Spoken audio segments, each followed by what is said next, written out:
vidas entregadas al Señor, pero vidas sobre todas las cosas, escúcheme bien, dispuestas al sacrificio.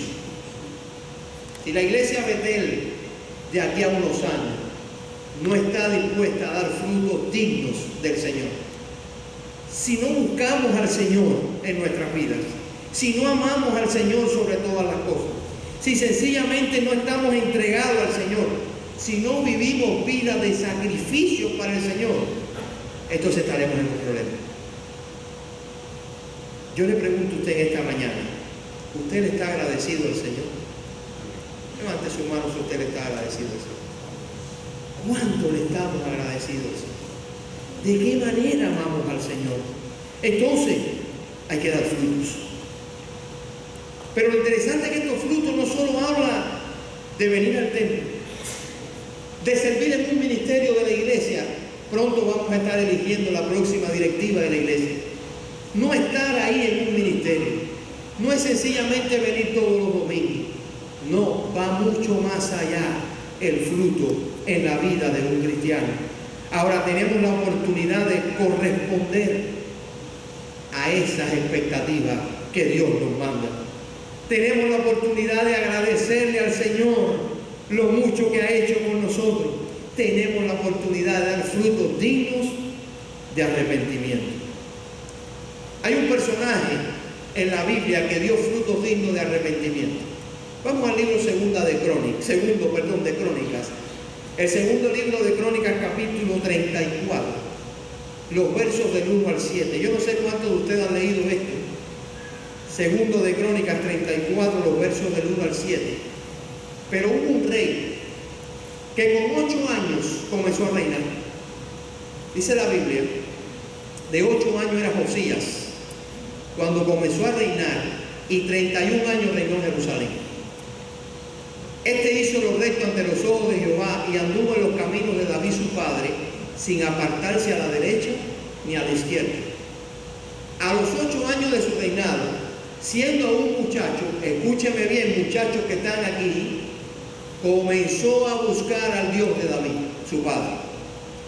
Y a los 12 años, léalo conmigo, ¿qué dice? Comenzó a ¿qué?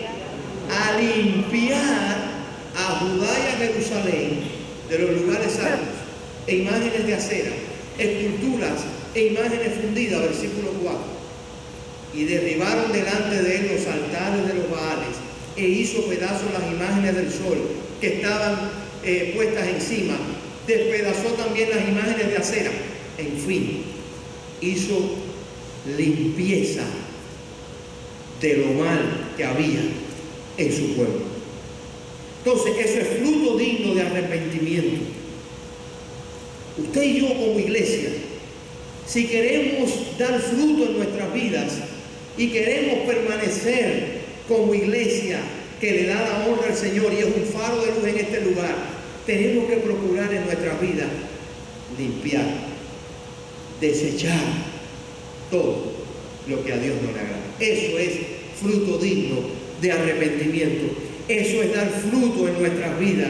Eso es sencillamente decir, Señor, aquí estoy, quita todo lo malo que hay. El apóstol Pablo en Romanos decía lo siguiente: cuando una persona viene a Cristo, si hay alguien en esta mañana y aún no lo ha hecho, cuando una persona viene a Cristo, entra en su naturaleza humana la naturaleza divina, la presencia del Espíritu Santo.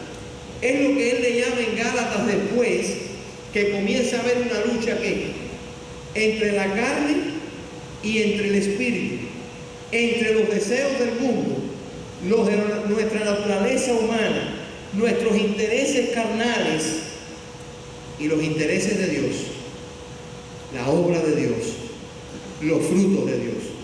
Lo interesante es que en esta lucha va a decidir algo. Y lo que va a decidir, ¿saben qué cosa es, mi hermano? Su voluntad y mi voluntad. Ese es el mensaje del Señor. Dentro de esa lucha que tenemos las dos naturalezas, Dios nos ha dado la parte informativa, pero nos ha dado también la parte práctica y nos dice, ¿saben qué? Hay frutos de la naturaleza carnal, pero hay frutos de la naturaleza divina. Y nos ha dado las herramientas, nos ha dado la oración, nos ha dado la lectura de la palabra, nos ha dado el reunirnos, nos ha dado la comunión cristiana. Y esa lucha está latente en su vida y en mi vida como iglesia. La gran pregunta es, su voluntad y mi voluntad, ¿qué va a escoger? No hay otra forma. Dios no va a hacerlo de una manera arbitraria. Dios no va a imponer una naturaleza. Dios nos dice, aquí está, la voluntad de usted, la voluntad mía va a decidir. La gran pregunta es, ¿queremos dar fruto? Entonces lo primero que aprendemos en esta mañana, si queremos seguir, como dijo Daisy ahorita, una iglesia ¿qué? Imparable. Está bonito eso, ¿verdad?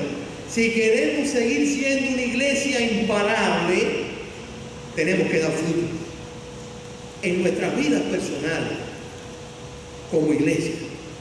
Pero en segundo lugar, si queremos que nuestra iglesia Betel siga imparable por muchos años más, si Cristo no ha venido, tiene que ser una iglesia que ora, una iglesia que da fruto, pero tiene que ser, mi hermano, una iglesia que ora. Y esto es muy importante en nuestros tiempos que vivimos, porque el maligno, si hay algo que está procurando, es que la iglesia no ore, que haga cualquier cosa, pero que no ore. Ha estado inundando nuestras vidas para que no oremos con diferentes actividades. Bueno, la iglesia debe orar. La iglesia necesita hombres y mujeres que oren por la iglesia, que oren por las vidas espirituales de cada uno de nosotros, que oren por la nación, que oren por el mundo, porque Dios es el único que puede cambiar las cosas. Amén. ¿Usted lo cree?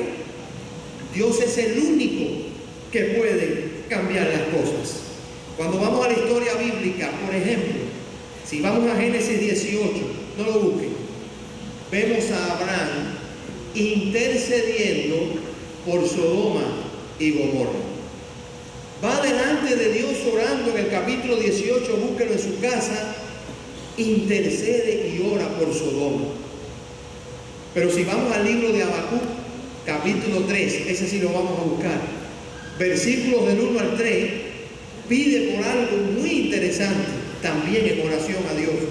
Habacuc, capítulo 3, versículos del 1 al 3, dice la Biblia, oración del profeta Habacuc sobre Sigionot. ¿Qué dice? Oh Jehová, he oído palabra y temí.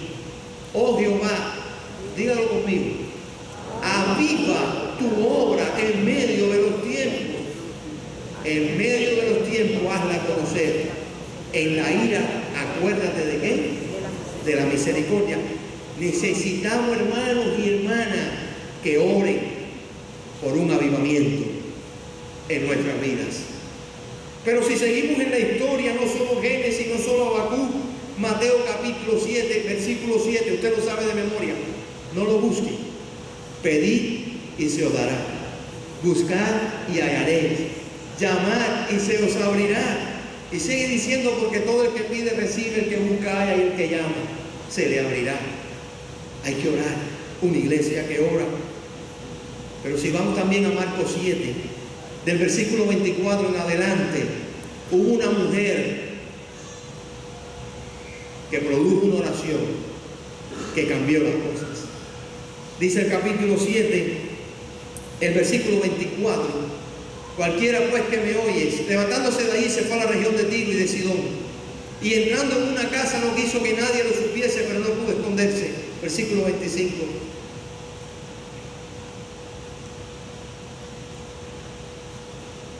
Porque una mujer cuya hija tenía un espíritu inmundo, luego oyó de que él vino y se postró a donde, a sus pies.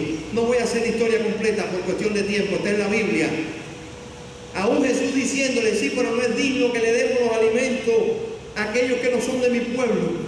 Ella dijo, sí, pero no importa, yo estoy dispuesta a recoger las migajas. Era una mujer que oraba al Señor. Hermanos, si queremos que Betel siga siendo una iglesia imparable, tenemos que orar. Tenemos que orar. Ante la adversidad hay que orar. Pablo lo sabía y Pablo por eso habló tanto acerca de la oración. Por eso decía, no me avergüenzo del Evangelio, porque es que poder de Dios. Entonces, dos cosas hasta aquí. Primero, ¿cuál? Una iglesia que dé ¿qué? Frutos. Pero en segundo lugar, una iglesia que ore. En tercer lugar, si queremos ser una iglesia imparable, una iglesia que cumpla muchos años más hasta que el Señor nos llame, tenemos que ser una iglesia que adora. Pero, que adora. Juan capítulo 4, no lo vamos a buscar también, pero dice la Biblia, usted conoce la historia, que la mujer samaritana le dijo a Jesús un día, Señor, nuestros padres dicen que debemos adorar en Samaria, y otros dicen que es Jerusalén, ¿dónde vamos a adorar? Y Jesús les dijo, vendrán momentos en que no oraremos ni en Samaria ni en Jerusalén, porque el Padre busca verdaderos adoradores. ¿Qué cosa quiere decir cuando decimos, hermano, que la iglesia debe ser una iglesia que adora? ¿Qué es? Voy a decir dos o tres frases aquí que me gustaría que prestaran mucha atención. Cualquiera puede alabar. Escuche bien esta frase, hermano. Cualquiera puede alabar. Adorar solo los que tienen intimidad con el Señor. ¿Me escuchó bien lo que dije? Cualquier persona puede llegar a una congregación y estar cantando, lo vemos hoy en día, y cualquiera alaba, cualquiera levanta las manos, cualquiera. No necesariamente está adorando. Voy a repetir, cualquiera alaba, solo adora el que tiene ¿qué? Intimidad con el Señor. Es decir, que adorar no es simplemente alabar, es mucho más profundo. Adorar solo los que tienen intimidad con el Señor, es decir, comunión. Y escuche otra vez esta frase, adorar no es lo que hacemos, adorar es lo que somos. Adorar no es lo que hacemos.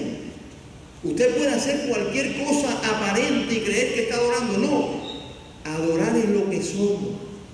Adorar es cuando damos frutos. Adorar es cuando oramos al Señor. Adorar es cuando buscamos su presencia. Adorar es estar dispuesto a pagar un precio por amor a Dios. Pablo fue un adorador. ¿Y qué dice en 2 de Corintios 11, 24 al 28?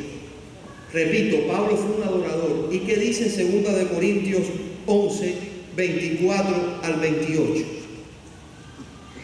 Dice, de los judíos 5 veces, ¿qué cosa? He recibido azote menos 1. 3 veces he sido azotado con vara. 1 vez apedreado. 3 veces he padecido naufragio. 1 noche y 1 día he estado como náufrago en alta mar. En camino muchas veces, en peligro de río, peligro de ladrones, peligro de la dominación, peligro de los gentiles, peligros en la ciudad, peligro en el desierto, peligro en el mar, peligros entre falsos maestros, en trabajo y en fatiga, en muchos desvelos, en hambre y sed, en muchos ayunos, en frío y desnudez, y la lista sigue. Pablo era un adorador. ¿Saben por qué? Porque estaba dispuesto aún hasta el sacrificio por seguir al Señor. Entonces, repito, adorador no es lo que hacemos simplemente. Adorador es lo que somos. Un adorador es aquel que está dispuesto a pagar un precio por el Señor. Pero un adorador también es aquel que tiene sed de la presencia de Dios. Hermanos, si queremos ser una iglesia triunfante cada día, si queremos ser imparables, tenemos que tomar la intimidad con el Señor, hermano. La iglesia tiene que dedicar tiempo a buscar de Dios, hermano. No podemos reunirnos de domingo en domingo y querer hacer la obra un día. Imposible. Tenemos que tener sed de Dios. Tenemos que querer orar todos los días. Tenemos que querer leer la palabra todos los días. Tenemos que querer estudiar todos los días. Tenemos que buscar ese tiempo de comunión con el Señor a cada minuto. Eso es adoración. ¿Ven que es más de un día? Es más que venir y alabar. Es lo que soy en mi relación íntima con mi Señor. Eso es adoración. Y esta es otra frase que quiero que usted se lleve en esta mañana. Adorar es intimidad. Búsqueda de Dios. Y eso es lo que hace falta en nuestras iglesias. Entonces, si queremos ser imparables, tenemos que ser una iglesia que da fruto. Tenemos que ser una iglesia que intercede todos los días. Tenemos que ser una iglesia también que adore en su andar diario con el Señor. Pero por último, si queremos ser una iglesia, como decía Daisy, imparable, tenemos que ser una iglesia fiel. O que tengamos fidelidad. Cada vez que hablamos de la fidelidad tenemos un personaje en mente. ¿Quién? A ver. Cuando usted oye a alguien que fue fiel, ¿a quién le viene a la mente usted? Daniel. Entre muchos, José, Daniel. Pero Daniel es alguien que es muy especial. ¿Por qué? Porque Daniel, en medio de una cultura que era diferente a la de él, en medio de un país al cual había ido de manera abrupta, si se puede decir, que habían sido conquistados, vivía en el palacio. Cuando le propusieron adorar al emperador, orar solamente a él, Daniel, ¿qué hizo? Daniel no hizo algo espectacular. A veces nosotros creemos que Daniel se quiso poner ¿cómo se llama? Robarse el show. Bueno, Daniel dijo, algunos creen, Daniel dijo, bueno, este es el momento de yo robarme el show. Como no quieren que adore, yo voy a abrir la ventana para que todo el mundo vea lo que... No, hermano.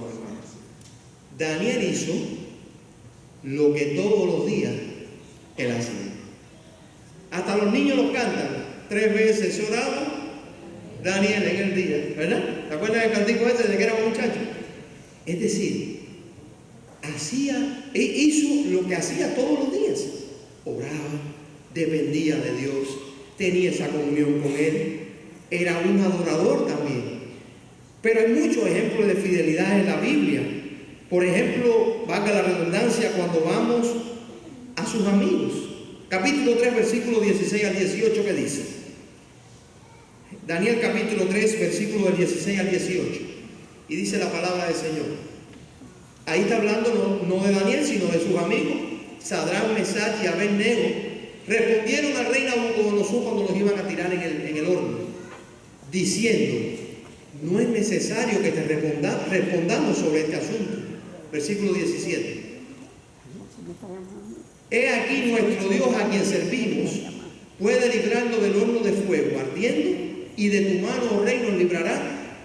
Y si no, sepas, oh rey, que no serviremos a tus dioses, ni tampoco adoraremos la estatua que has levantado. Hermano, eso se llama fidelidad. Fidelidad en medio de la situación.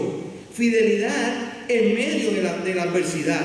Si la iglesia Betel quiere seguir siendo una iglesia pujante, tiene que ser una iglesia también fiel en las circunstancias, en la adversidad, en las pruebas, pero me escuche bien ahora, también en las tentaciones.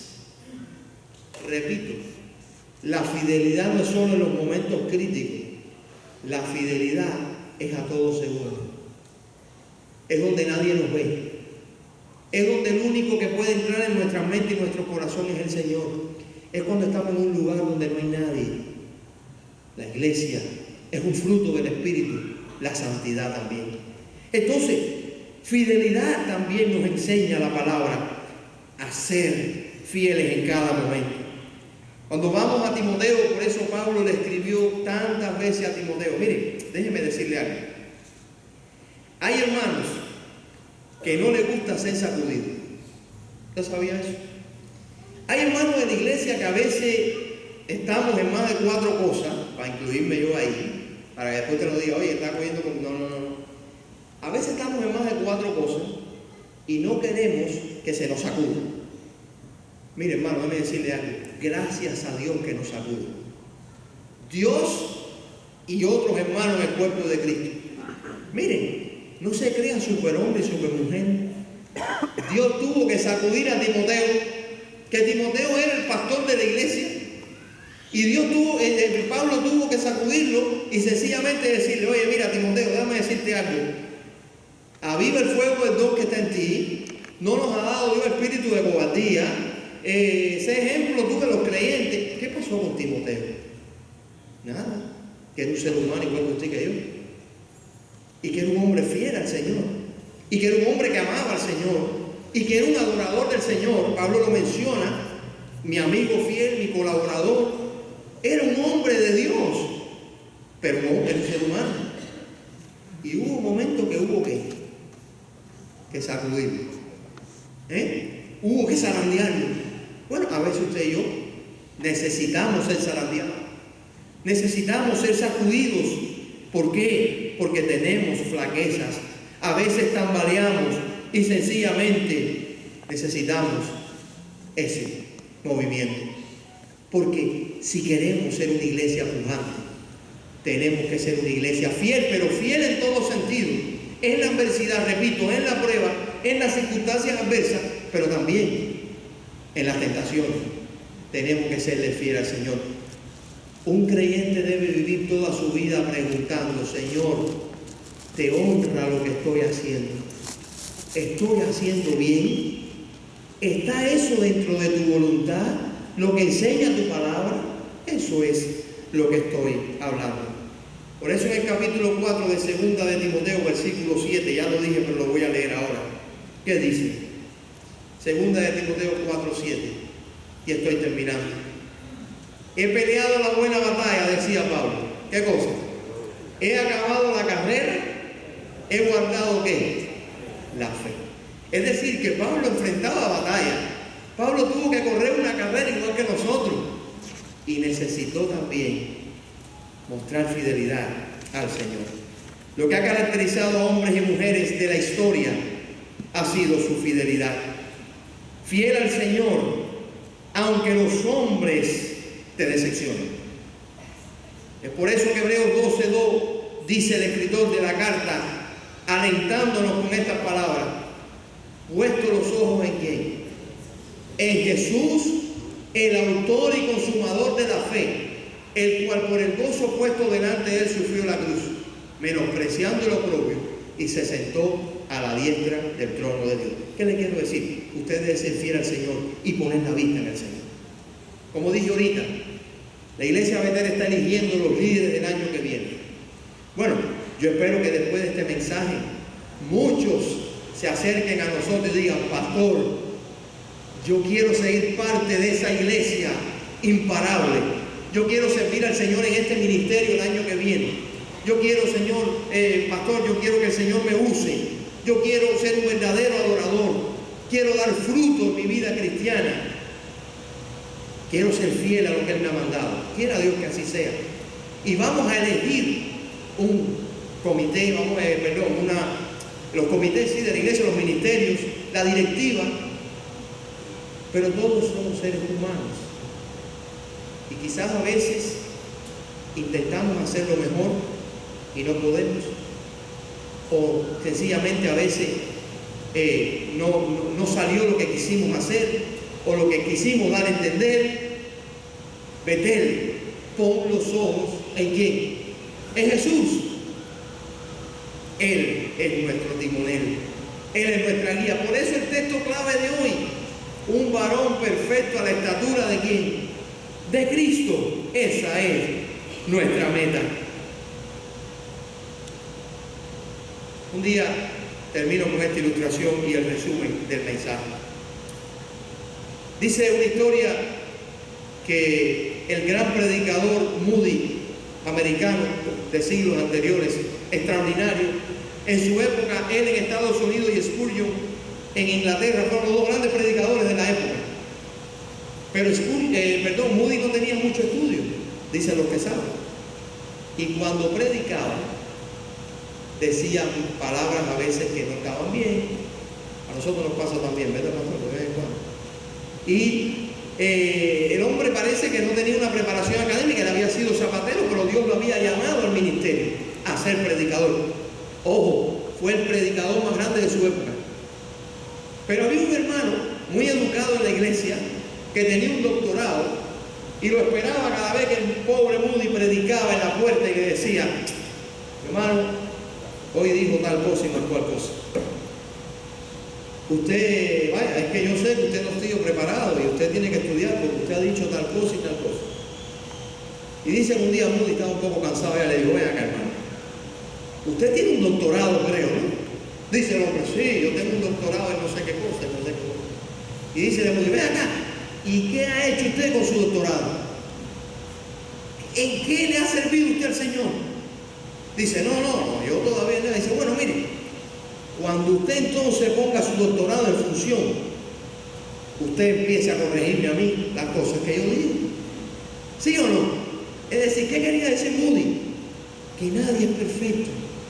En la iglesia todos somos seres humanos imperfectos. A veces obramos de tal manera, pero lo importante es qué estoy haciendo con lo que Dios me ha dado. ¿Para qué? Para el Señor. Hágase esa pregunta. En estos 42 años que lleva Betel y que yo llevo tanto más cuanto, no importa, ¿qué he hecho yo con los dones que Dios me ha dado para contribuir a una iglesia que imparable? ¿Qué he hecho? Bueno, quiera Dios, repito, que usted hoy de aquí salga gozoso y diga: wow, 42 años, gloria al Señor. Pero ¿qué puedo hacer para los próximos 42 años? Voy a concluir con lo siguiente. Querido hermano que has venido hoy hasta aquí, Dios te bendiga. Felicidades. Gózate, porque muchos quisieran tener una iglesia como Betel donde reunirse. Quizás usted lo conozca, pero yo lo conozco. Muchos quisieran tener en muchas partes del mundo, valga la redundancia, una iglesia como Betel donde reunirse. Pero recordemos, si queremos estar aquí hasta que Dios nos lleve a su presencia o venga por su iglesia, tenemos que tener presentes 4 cosas. Para que una iglesia sea imparable, tiene que ser una iglesia, dígalo conmigo, que dé ¿qué? Fruto. Una iglesia que ¿qué? Que ore. Una iglesia que adore. Y una iglesia que sea ¿qué? Fiel al Señor. Vamos a orar. Padre, gracias te damos por estos 42 años, Señor. Gracias porque tú te has glorificado en esta congregación. Gracias por cada hermano que ha sido, Señor, una columna de esta iglesia. Gracias, Padre, porque muchas almas se han alcanzado a través de este faro de luz que está aquí en este lugar, Señor. Gracias por los líderes, gracias por sus pastores, gracias por cada hermano que de una manera u otra, quizás detrás, como se dice, Señor, de donde todo el mundo ve, te han servido y han entregado sus vidas a ti. Gracias por aquellos que ya no están, aquellos que están en tu presencia, pero aquellos también que quizás están ya ahí en sus hogares con achaques de enfermedad y que fueron también, Señor, hermanos fieles de esta congregación. Gracias por tus bendiciones. Y ahora, Señor, ayúdanos. Tenemos en las manos una tarea, la cual tenemos que llevar. Bendícenos a cada uno de nosotros. Y que estos próximos años, Señor, puedan ser años que tú te glorifiques en medio nuestro. Y que veamos muchas personas confiando en ti, pero una iglesia que crece a la estatura y la medida de Jesucristo. Gracias una vez más te damos y todo te lo pedimos en el dulce nombre